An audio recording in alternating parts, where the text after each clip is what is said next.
Nous vous avons filmé, nous aussi, dans les rues de Dijon, mais avec votre consentement, afin de recueillir votre avis sur ce dossier de la vidéosurveillance. Vous verrez que les avis sont assez partagés, mais que le public féminin est plutôt favorable à l'implantation de ces caméras, peut-être à cause d'un sentiment d'insécurité plus grand. Regardez.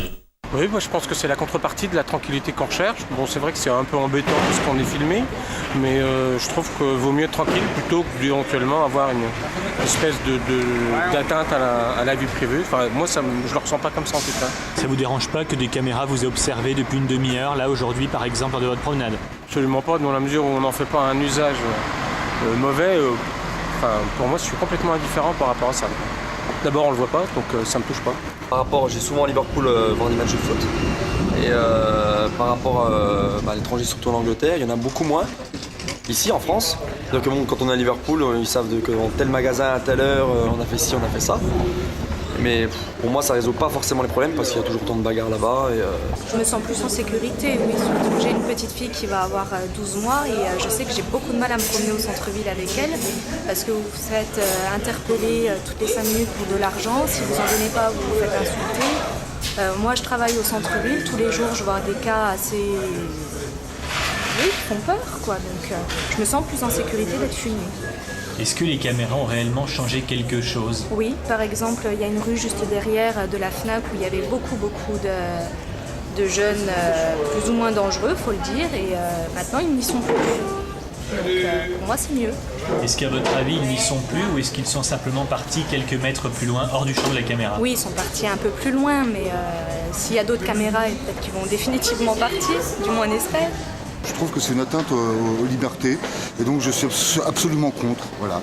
Et quand on dit que c'est une solution à l'insécurité? Non, je suis absolument pas d'accord. Dans certains cas, oui, mais ça ne peut pas régler tous les cas d'insécurité. Par exemple, les petits vols, les petits chapardages dans la rue, les vols de porte-monnaie et ainsi de suite. Mais les gros braquages, vous me direz que les gros braquages sont en baisse. Mais la grande délinquance, les gars, ils ont des cagoules, les gars, ils ont des combinaisons, ils sont outillés. Enfin bref, si c'est des professionnels, qu'il y ait une caméra ou pas, ça ne changera rien du tout. On dit qu'on est dans un monde où maintenant tout le monde raconte sa vie sur Internet, les gens se livrent partout et qu'il n'y a plus vraiment une vie privée. Est-ce que c'est grave d'être filmé à votre avis, même à votre insu, dans les rues de Dijon? Bien sûr, moi je trouve que c'est une atteinte aux libertés. C'est quelque chose qui vous dérange d'être filmé comme ça à votre insu? Pas du tout, non, ça permet de dire et puis d'exprimer ce qu'on ressent et ce qu'on pense. Je pense que c'est très bien pour notre sécurité, au contraire, parce qu'il y a tellement de délinquance à l'heure actuelle d'aujourd'hui, donc je trouve ça très très bien. Moi je suis pas particulièrement contre, j'ai rien à me reprocher, donc je pense qu'il n'y a pas de souci pour ça. Vous vous sentez pas visé dans votre vie privée? Ah non, pas du tout. Pour vous la sécurité était plus importante? Oui, c'est peut-être un bon point quelque part.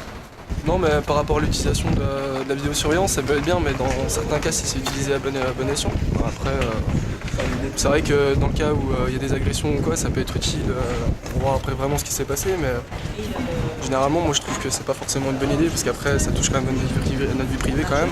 C'est surtout, je pense, pour plaire un petit peu à l'opinion publique, quoi. Parce que quand on parle d'insécurité et tout ça, je pense que c'est pas forcément vrai. Je veux dire, quand les gens ils disent on a un sentiment d'insécurité, c'est une part infime de ce qui se passe réellement, quoi. On a l'impression d'être dans Secret Story dans la vraie vie, sauf que nous on n'a pas signé, quoi. Voilà, c'est Secret Story dans la vraie vie, sauf qu'on n'a pas signé. Dijonscope.com, vos réactions et vos questions à nos prochains invités. Alain Milot pour le Parti Socialiste, Jean-Michel Brocherieux pour l'UMP, Isabelle de Almeida pour le Parti Communiste et Dominique Clément pour la Ligue des Droits de l'Homme.